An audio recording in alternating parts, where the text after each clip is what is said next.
Spokane listens when business talks. Welcome to Business Talks, the region's only local business talk show with your host, Ryan McNeice.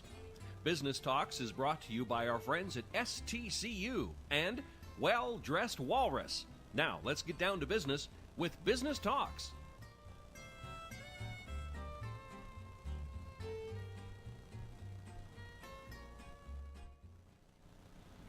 Welcome to Business Talks. I'm Ryan McNeice, and I'm Erik Wolfrom from Education 101. we're doing a special Business Talks and Ed 101 today because we are here chatting with Marty Dickinson and Pearman-Gilman to talk about the CVSD bond. There are numerous business issues, monetary issues, and education variables to discuss. Absolutely. So let's jump right in. Tell us what we're looking at here with the CVSD bond this year. Well, we have been working at this for quite some time. Ballots for the 2018 levy and bond will be dropping really probably today throughout the week. But the voting day, if you will, is February 13th. Okay. And we're asking our citizens to help us address some pretty significant overcrowding issues in our two high schools. We have a middle school it's Horizon Middle School, go Hawks, 37 years old. And I always say if you had hundreds and hundreds of teenage kids coming through your house for 37 years Right. and not updated that, it might need a little maintenance. So we need to update that to current safety standards and many other things. And we really do have a growing middle school population, and so we need to build an additional middle school. So all of that, we're reaching out and we're asking, and we can do this without raising the tax rate. We have an opportunity here to be able to renew a bond that is expiring, and Okay, so give time us, is critical. Marty, give us, as both of you as the co-chairs of the CVSD bond campaign, that is one of the frequently asked questions, of course, that the public is asking, Yeah. is how much will this cost me? Are my property taxes going to be increased? So explain that a little more in depth so individuals understand that it isn't an increase in your taxes. Well, the way the school bonds work is that they're done over time and they expire over time. And a school district that's growing like ours is going to need to replace them. One of the things that we did a lot of work to understand what people in our district really wanted, and basically they said we want safe schools and we want to reuse as much as we can of the schools that we have, and we want you to make them more closed environments so that they are safer and so that learning can happen better. We had a lot of open schools. So in the 2015 bond, that we raised a lot of money, made a huge state match, which I think is really important for people to also understand, is if you don't vote bonds in your own district, you can't get your state match. So the money from the state's going to go somewhere else to another school district if you don't take care of your own by saying, hey, I'll invest in my schools. So the 2015 bond is still in place, but we were very careful with that one not to raise the tax rate from the previous bond that funded the high schools way back when. 17 right? years prior. 17 years before. Yeah. So you're just building and really maintaining. That one's going to go off and this new one would come in. So people are going to still have the same tax rate. So you that they won't currently see have. an increase. There will be on no your increase statement. in tax rate. And I think that that's really important because the school district has been asked over and over again, don't raise my taxes. But they've also asked, make sure my kids are safe, make sure my kids have good environments to go to. And we are crowded beyond measure. We have way too many high school students. And if you step back and you say, today, with 68 kindergarten classrooms throughout the district. 68. 68 started in the fall of this year. We're going to have a need for more middle schools and a need for a third high school. Well, and Erik, through ESD 101, sees that on a regular basis in many of the districts in Eastern Washington as potential overcrowding, class sizes, technology. Erik, infrastructure-wise, what are some of the questions that you're starting to see come up that Marty and Kim could speak to? Well, and I really think that that's interesting with the 68 kindergarten classes. And I know that some of that is classroom reduction. Absolutely. You know, and that definitely helps. And being the first district to be able to meet that mandate of 1 to 17. Which is amazing. Big and deal, from yeah. a kindergarten point Yep. of view. And that, just for clarity, teaching that's kindergarten through third grade. through third. So Yeah. Yes, Central Valley thank School you. District has hit that this Okay. fall. all the way through. And Yep. so that just says, from an elementary point of view, how many more classrooms, how many more teachers did we definitely need to be able to make that happen, which was huge. So it's good to see. But I think that is one of those pieces that we're going to need, is that as we start to think forward, Horizon's already overpacked, the high schools are as well. And so I think it's an important piece. One of the things that I guess runs through my mind too is if I hear you correctly, we're replacing a bond. Is that right? And are we replacing it in this vote with a bond and a levy? Levy is completely separate. Is it gonna be Yes, completely separate? separate, yes. Okay. Bonds and levies, those things are totally independent of one another. We are looking to replace our levy as an ongoing Right. basis. That's very important. That covers things from, our wonderful music programs to our band programs to all those extracurricular ththings that really kind of make a well-rounded student, sports, whatever that might be. And you kind of go back to this notion that we have often said of, a community is known by the school it keeps, It's true. You or by bet. the schools it keeps. And as business people, and I think for Kim and I to return and do this and have the opportunity to do this again, because we do like to look at it as an opportunity. Yeah.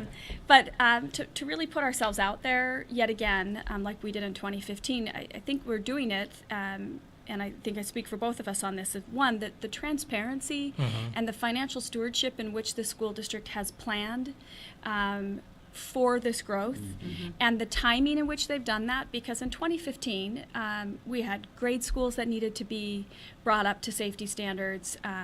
We had middle schools that needed to be addressed. All the while we knew, and our citizens have been telling us, we need a third comprehensive high school. Hands down. But, oh, by the way, figure out a way to build it without raising our tax rates. Right. And so the school district was really diligent and really quite patient in saying, you know what, we can't do it all in 2015. So we're going to ask you to address the immediate needs of safety and Priorities let us first. prove to you that we can be really good stewards here, and we're going to be completely open for you to see how this goes, of which they've done a masterful job. And Kim and I watched that, and I was in, it was like, well, this is a no-brainer. We're going to jump on this boat again, because now we're ready. We've been diligent, we've been patient, and the district has been thoughtful around, okay, now's the time. And not only, I think, are we ready, but I think you made a good point. A couple aspects there. From a business standpoint, you're absolutely right. Real estate-wise, what conversation do any of us have in real estate, whether it be location of the home or the apartment or otherwise, excuse me, where the first question that comes up is, what district is my child in? Absolutely. Which school is my child going to? And then secondly, obviously there's a property value issue there Right. that we should all be very pro bond in that sense, because I do believe it raises the valuation of your home. But almost more importantly than value of real estate is the pride. I think I am a Valley resident, and I do believe CVSD has been a steward of that money in 2015. I would welcome anybody to drive around the Valley and see that you're going by, whether it be Ponderosa Elementary, whether it be North Pines Middle School. North Pines Right. Middle Adams School, Opportunity. Evergreen, Sunrise. It has been shown how they have been able to expedite and keep on track, not only economically, but timing-wise. Absolutely. So when you say we are ready, I think just to add a little bit to that, it's always nice to look back and say, Yes. what has CVSD done Yes. previously? Right. And it's a pretty darn good track record. Well, and maybe, Kim can speak to this, of being able to leverage those dollars to build a new elementary school and North Pines. Yeah, so those were two projects that we didn't think the 2015 was going to be able to accomplish, with the state match, but also with an additional program that Okay. the school district was able to go and get additional matching dollars for the class size reduction, as well as that. They got 2 more schools out of this, on top of refurbishing the other, what, 8. 15 schools were Yes, touched all yeah, together, all 8 together. Within major that same renovations. budget. And North Pines really needed a brand new school. Absolutely. That was not a safe environment in terms of being so close to the road. Right. And it was masterful how the district got hold of the property behind and was able to build that out without losing the school to be able to transfer them. There's been just so much great stuff from the district, but as administrators and really thinking about this, and they've worked alongside a great committee from the community that have worked with them for the past 8 years on really testing what should we do next and how can we do it and be very thoughtful. Jay Rowell from the school district is just an amazing leader that really thinks about each one of these. They've had just what I would consider top-notch work at all the schools, and we haven't thrown anything away, right? We've been really, really resourceful as a district to make sure that the buildings that could have renovations have renovations. Right. So even the same thing is true for Horizon. Yes, 37 years old, but with the right renovations, it's a lot cheaper than a brand new investment. Yep. Where we Yeah. can't do that is we don't have a third high school. Right. And we have to leverage what that's going to do for us. But to be able to take schools to make a lot of open concepts into closed concepts and For safety purposes safety and as classrooms. well as learning environments too. We always laughed because we remember when our daughters were in there, and my 19-year-old will tell stories about if you would cough in one class, Oh, it's true. you would sneeze, the next class over would say, bless you. You know, Well, because you both have everybody- reminded me how old I am with Horizon, 37 years. I went to both Chester and Horizon, so I remember those You're stories. very old. I know, thank you, thank you. You said I was going to let it go, and then Kim brought up Yeah. again, I'm like, okay. We need to Yes. talk Really, about those it. are that Yeah. old? But truly, the regentrification of our community here in the valley, It's amazing. exciting. It's fun to go and to be at those ceremonies too when we're opening the schools back and to see the community pride. Right. Yeah. I kind of tag on to what we've Ben Small has been saying, which is a community is known by the schools it keeps. I also believe this is true, that a school is known by the community it creates. And what we're creating in these schools is not just a school, but it's a community. It's a place for our kids to grow up. It's a place for us to come back to, for a lot of other things to go on. These buildings are used way more than just school hours. Oh, absolutely. Right? Yeah. And so Yeah. they have to be robust. And I would say the architects, the GCs, and all their subs have just done an amazing job, and they've taken such care in it. Yeah. It's really fun to be at the ceremonies because you can tell they gave of their souls Yeah. in recreating these spaces, and it's really fun. There's to a lot see. of community pride. There's a ton of community And a pride, lot of that's cool. unification around it. Yeah. You know, it's been a rallying cry, I think, for a community that had not passed a bond in 17 years. To see them come together in 2015 and really come together, I mean, for the opportunity to lead this effort, it's been really awesome because the business community, the Spokane Valley Chamber of Commerce, you know, the City of Liberty Lake, I mean, there is just this massive kind of groundswell. Joint collaboration. Yeah, and Right. it's just been something that has felt really, really good to be a part of this opportunity where you're not fighting it as much as you're really trying to tell a pretty awesome story. But I think, you know, that the piece that's really, really important here is we have 2 high schools that have capacity for about 3,200 kids. Right. And currently, you know, we're sitting at approximately 4,300 kids, right? I And that's mean, the total They're between the packed 2 in. high schools. they are packed in there. And come 2021, if we don't do this now, one, we miss the window in which we get to bring forward an expiring bond and keep the tax rate, you know, so that it's not being increased. Level. If we don't do it now, that won't look the same in 2021, but the growth won't be stopping, No. right? Right. So we're not It going to won't have be. addressed the issues. So that's why this window right now and why we are just really out there trying to inform people that now is the time. I was going to say, I think I've Now heard the it is phrase, time. the time is now. The Yeah. time is now. We're going to take a short break here in just a second, but Absolutely. from an ed standpoint, we hear STEM and science, math, et cetera. Is that something that would be in the levy or the bond? I think that's a question that our population out there would be looking at. Is that something, further programs in the STEM-related academic curriculum, is that more levy-related than bond? Programmatically, levy related, yeah. Okay. But what I will say too is that show me another school district, like anywhere that's taken 2 old grocery stores and repurposed them into learning centers and into high schools, and schools that teach, you know, Spokane Valley Tech to Yep, be able to SVT. teach, you know, the science of fire and to be able to teach STEM programs. Everything that's going on in there, it does show you the innovation that this school district, to Kim's point of being resourceful and repurposing things. I don't know if you can go find another school district that has been that innovative. And utilized what And resources you have. reutilized empty space that helps everybody, helps the community, helps everybody. But They've been very resourceful. Very. Well, let's take a short break and come right back talking about the CVSD bond. Thank you. Hi, this is Kurt Stockwell with Well Dressed Walrus. We are a local website design and development company here in Spokane. What we do is build beautiful, usable websites for local businesses. A website needs to be beautiful, it needs to be usable for your users, your customers, and yourself. Contact us anytime. We'd love to talk with you about your online marketing.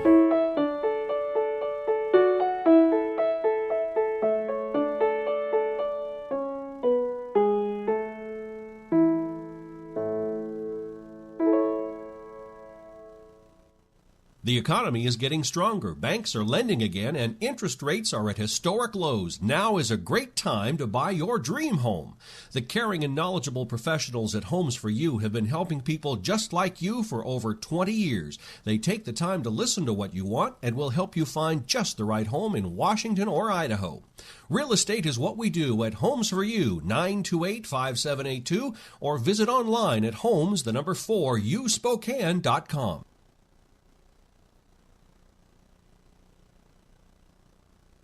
Welcome back to Business Talks and Ed 101. This is a special program. We're talking about the CVSD bond. And for the first half of the show, we've really been digging into some, I would deem, frequently asked questions with regards to the bond. And I want to keep on that topic because, Marty, I think you said the ballots are going to be showing up in everyone's mailbox here today.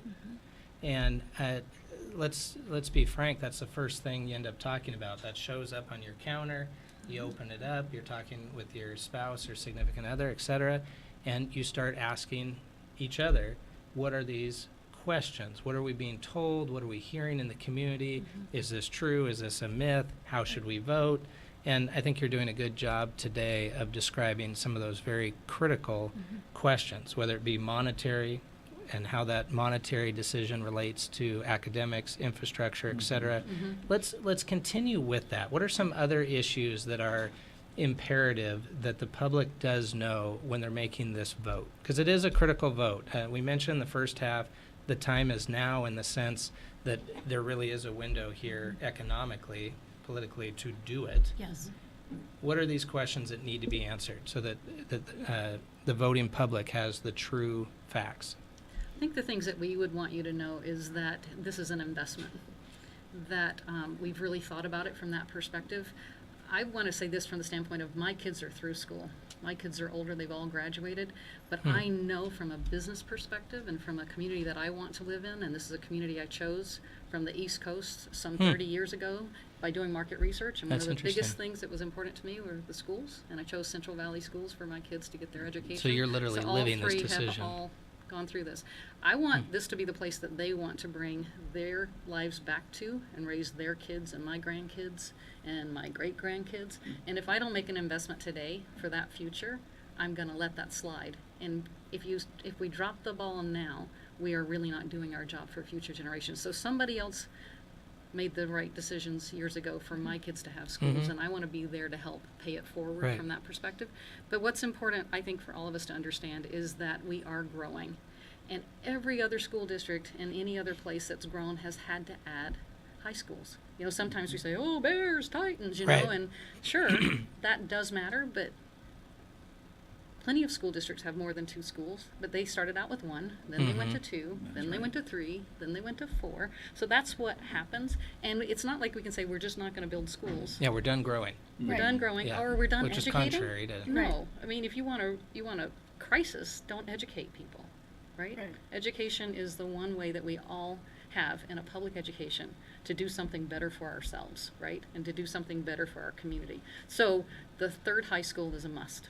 We're already way overcrowded. We have to have a third high school. I think the overcrowding point is significant. Yeah, Marty, and tell I would us more say about that a couple things that Kim and I have heard as we have been out in the community is we'll just add more portables. So Central Valley High School currently has 12 portables. University High School has 4 portables. I'm just not sure from a safety standpoint that's not the optimal option for our students. But also from a learning standpoint, it isn't either long-term. It is not a long-term solution to Right. just keep doing that. To stopgap. And I think Right. that it's important for people to understand too that, again, that growth will not stop. And so the district will be faced with some pretty significant decisions to make around how are we going to, if we opt to not seize this moment, how are we going to solve for this? And as you look around and what other districts have had to do, split schedules for kids, again, not optimal, right, for Yeah. anybody. Yeah, how many lunch periods are already at both high schools? Multiple, That's like what I multiple understand. lunch periods, right? So again, If you can get into the lunchroom because there's classes in there. Yeah. right. Because So, of or there's, overcrowding. teachers that are moving, that are literally teaching off of carts, right? These are not necessarily, these aren't bad things, because our teachers and our school district do an amazing job of accommodating all that. Again, working but it's with not the resources sustainable. we have, Right. but can we do better? Not sustainable, and we can do better. And you got a district that is standing before you to say, you trusted us, we did what you asked, and we've come back now, and we're asking for your trust so that we can move forward and continue to have this great sense of pride, and to be, really developing these outstanding young individuals who can be going to our community colleges, who can be going into our trades that we so desperately need, who can be going on to four-year educations, so that people like us are employing these individuals. Right, and our Right. respective chambers of commerce are, it is a circular. It is, it really is. Argument to bring them back to a productive Yeah. area. Yeah. And that's what we're trying to do. And you point out this just a little bit ago. It would be so contrary, economically, educationally, to everything we're trying to do with our respective chambers to not grow. Absolutely. And yet, Right. if we are in fact going to grow, to not think that we're going to need, whether it be the third high school, fourth high school, et cetera, but in this case, the Yeah. third high school, Yeah. would be completely contradictory. And I think another thing that goes right along with that when we start talking about the academic side from that education piece is having the right facilities. We talked about the safeties of the portables, talked about some of those other things. Do they work? They work. Right. But it's not ideal. And if we want to build, the future job seekers for our community, we need to have a better, in my mind, we need to have a better setting to be able to do that. You talk about STEM. We do have some great programs in Central Valley. But when we're sitting there crowded and you're trying to teach STEM to 37 kids with one teacher, it's not, it's so much more difficult to do that and build a good education. And I think that's part of what this is all about, or should be thinking all about, is how are we thinking about that academic side, Yeah. especially if we're breaking even on the taxes that go along Right. with it. And not raising the taxes. Yeah. And, I think, Kim, your story embodies probably a significant chunk of the voters here, because you do oftentimes hear someone like myself that has young kids in both elementary, middle school, high school type setting where, well, this affects my kids right now. Well, of course it does, and that's right in front of you. But your story, which many voters are the same, some voters would have the positive statement that you have, that I want to give back. I had this opportunity. You do hear the stories occasionally of the voter that says, my kids aren't here anymore. What do I care? Right. But I think you're filling in that blank. This is why you should care. Absolutely.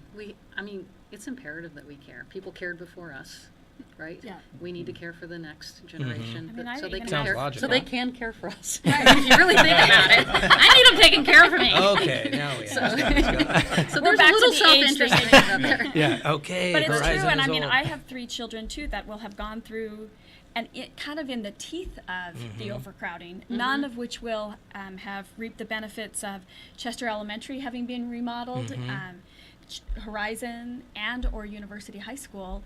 But I look at it like, you know what? The kind of education and the opportunity. I went to South Pines Elementary, Evergreen Middle School, and Central Valley High School. And Gosh, I'd forgotten you were a Bear. Go Okay. Bears. Yeah, Go okay. Titans. Hey, at least we're It's both a split Cougars. family. We're both Cougars. We're both Cougs, that's right. We won't mention talk Erik about the Erik Husky and his down purple there. shirt, Purple. but Yeah. I'm a split decision there too. Yeah. but I think that you just can't ignore what Central Valley School District means and what it is. It's really a family, and it is a fabric of a lot of different individuals who have been very intentional about coming back or moving here and wanting their next generation to experience something similar. Marty, I think we both had the opportunity to be at Stinky Sneaker last week. Yep. And I think that really touches on what you're describing. And you touched on this, Kim, too, that yes, there's a lot of fun and a certain amount of pride that I'm a Titan or a Central Valley Bear and Stinky Sneaker, etc. But what you absolutely notice when you come away from an event like that is we We're a actually are community. all We're one one in the community. Spokane Yeah. Valley. And I noticed that on Friday night. Yeah. And I actually hadn't been to the Stinky Sneaker for a year or two. Yeah. But that resonated with me that this is a sincere, significant competition, Yeah. both spirit and athletically. But at the end of the day, Yes. it's about Well, and the I valley. think that, one thing that we want to think about with the third comprehensive high school too is the opportunities for kids. right. And if you get high schools that become bigger and bigger and bigger, there's 5 kids that get to be on a basketball court. Yeah. There's maybe 10 that are sitting on, the bench, right? If you're doing plays or you're, trying out for band, there's a certain number of slots, right? That's and there's actually a really good and point. so, or you're wanting to do DECA or whatever those things might be, we have a responsibility to our children that are coming through to provide those opportunities. and in because maybe higher again, proportions. Right. It's what creates communities, and it's what creates healthy, contributing citizens that want to give back. Right. Yeah, I This think is- it's a business investment. It- I really yeah. want to stress that in a couple seconds here, because if we have a growing, and I know this from the work that I'm doing in the community in my day job, This isn't this it. is our night job. This is our night and weekends Okay. job.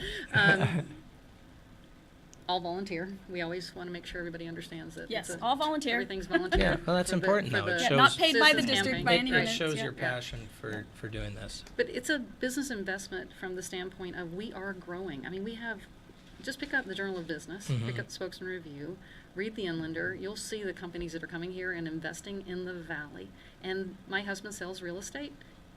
He has to be able to find homes, right? For these people transitioning. But he also has to find a school for their kids. Yeah. Absolutely. And that's a really, really big factor. We have to house our kids. We have to educate our kids. They can't just get educated if we don't give them the space and the right tools, Right. bond and levy, because the levy's going to deal with tools that they're going to need, the right infrastructure to do that. But a true safe learning environment is super important. We all know that today, right? And we have to address that Well, and and address it head on. you both have done a good job of explaining both the tangible and intangible, whether it be structure, again, monetary issues, investment in our community, but the pride in the area in which you live is what's part of that circle of bringing Yeah, folks back to absolutely. the valley.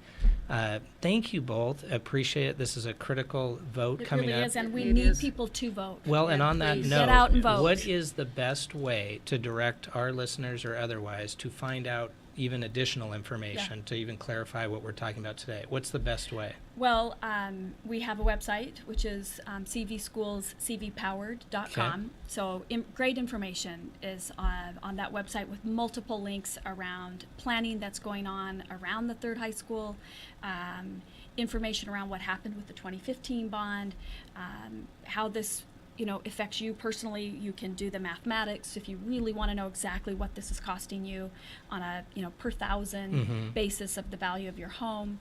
But if we were to ask anything between of our citizens is be informed, understand the facts, and be good advocates and voices, and vote. Right. Yeah. Voting is so incredibly critical. It's exercise. It's really important. It's about citizenship. Well, as No. they say, your vote counts. It And It this is really, an really important does one. count. In this case, And we we need it. believe if you read the materials and if you get educated, you will vote yes. Well, thank you both, and thank you for your volunteer time Yeah. as well, and It's an honor. and your It is, passion for doing absolutely. this. I'm Ryan McNeice with Business Talks. And I'm Erik Wolfrom with Ed 101. Thank you so much. Thank you. Business Talks is produced in Spokane, Washington by SpokaneTalksOnline.com, which is solely responsible for its content. Ask a question, recommend a guest, and hear this program again online anytime at SpokaneTalksOnline.com. Business Talks is brought to you by our friends at STCU and Well Dressed Walrus. Business Talks wishes you good business and a good day.